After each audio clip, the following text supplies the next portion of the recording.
Welcome back to NBA Cinema. So I have to talk about this as now Rich Paul and LeBron James are attempting to paint a narrative that Chris Bosh didn't create a big three in Miami. It was Wade and LeBron, a big two, and then just a bunch of role players. It's how they trying to spin this narrative now. And I see some channels kind of just agreeing with everything LeBron does or, going against everything he does. I try to stay in the middle, but this is one of those things where, come on, man, how many narratives are we going to try to shape? How much of history are we going to try to change?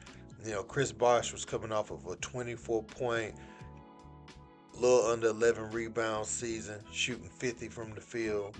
You know what I'm saying? Over 50 from the field and 36 from the arc. And so when he goes into Miami, obviously the numbers will dip, but we can't change that history. He already tried to change history one time, saying that he would have the career um, he would have regardless had he not went to Miami. And so why would you even try to rewrite that? Because the fact of the matter is you saw that you needed to go there at the time, or that's what you elected to do. So it's no need to say what coulda, shoulda, woulda been. A part of your career is Miami. Getting that monkey off your back, winning a title with a stacked team is a part of your, journey. You didn't win it with the pressure of doing it in Cleveland or another place that had won a title. You went to someone who had already won a Finals MVP and a title, Dwayne Wade, and you won your first title. So, no need to run from it. It is what it is. Let's look back at what LeBron said before we get into these recent Rich Paul comments. Legion Hoops, they were talking about the LeBron James Miami Heat thing, saying that, LeBron would be just as dominant if he didn't play with the Miami Heat. And LeBron, quote steady, says, "You absolutely right. I would still be. I'm chosen. Ain't nothing changing that. Maybe less rings, but dominant from start to finish." That's not the end all be all. I always love a big two. I don't really love a big three. I don't really. People talk big three, but the big three thing has never really worked. And you say, well, what happened in Miami? That wasn't really a big three. There was three guys that went in the lottery, and they did really well individually on their team. So they put up big numbers and had big accomplishments. But when you think about it, Bosh was the ultimate professional. He took a back seat, and he played a role in which, because he had such a high IQ and he was such a professional as an individual, his approach to everything is what made that work.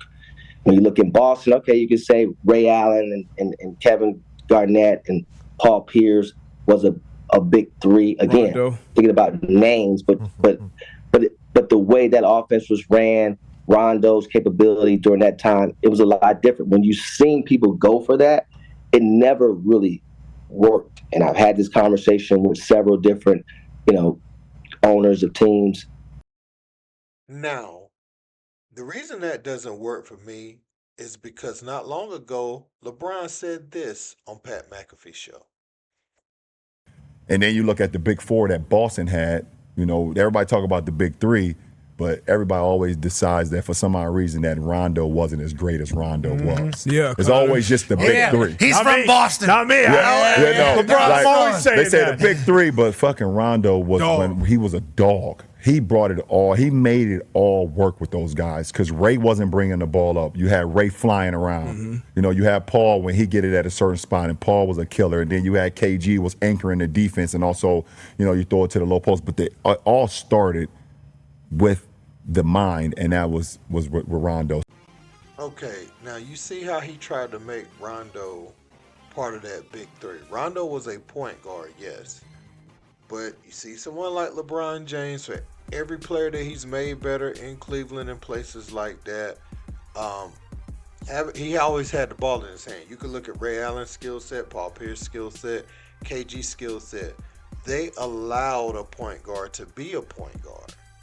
So yes, Rondo did look good, but Rondo, they sagged off of him. He couldn't shoot as well at the time. Rondo became a decent shooter later in his career. Actually, by the time LeBron got Rondo, You couldn't leave him open for three. He would knock it down. But back then, he was a very reluctant shooter.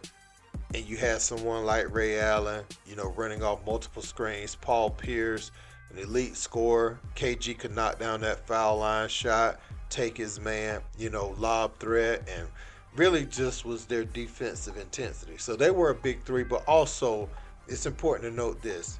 They were a big three at the end of their careers.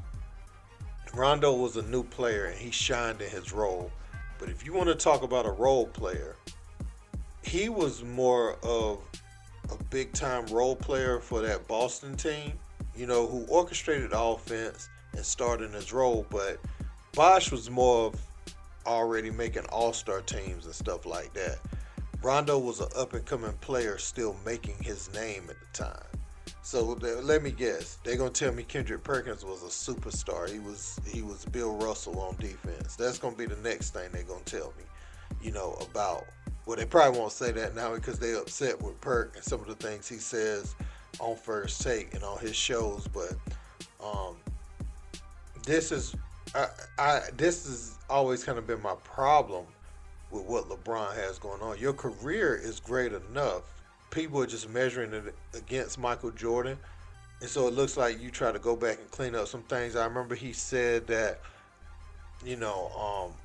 basically trying to make it like the Dallas thing wasn't that bad on Mind the Game, and it's cool, right? It's so far removed from it. I know Stephen A and them talk about it, but when you go back and revisit things like this, and you seeing Rich Paul to say something like this, it looks like that's the reason you went up to Stephen A. Smith.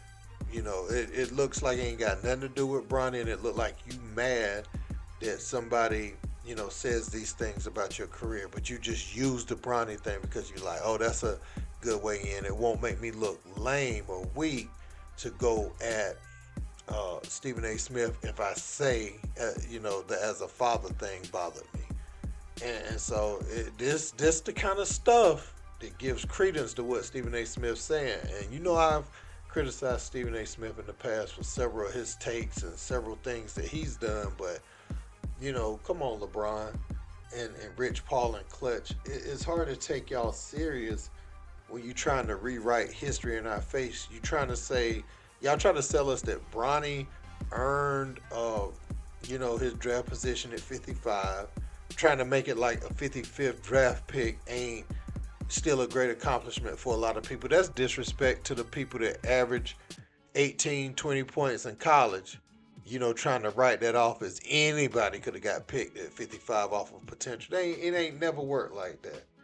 I want to see the lowest draft average, points per game, rebounds, whatever, of someone that was picked 55th. I promise you, most of those guys, were all conference at the very least in their respective leagues. So don't try to disrespect any of the 60 guys that are taken in the draft, first and foremost. Also, y'all trying to sell to us that JJ Redick was hired organically and that the podcast we watched it. That's my thing. We watched it in real time, and y'all trying to tell us we didn't. It's okay however it happened, because it happened.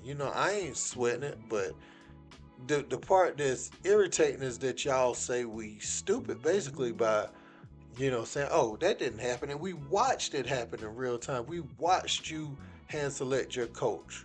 We watched you do these things. And going back and changing narratives about shortcomings and making Boston a big four, but somehow y'all not a big three, so the Miami Heat were actually the underdog.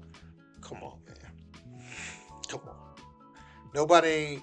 And we ain't about to let that happen. People that was around at that time, we not about to let you make the Miami Heat look like an underdog back in those days. No way.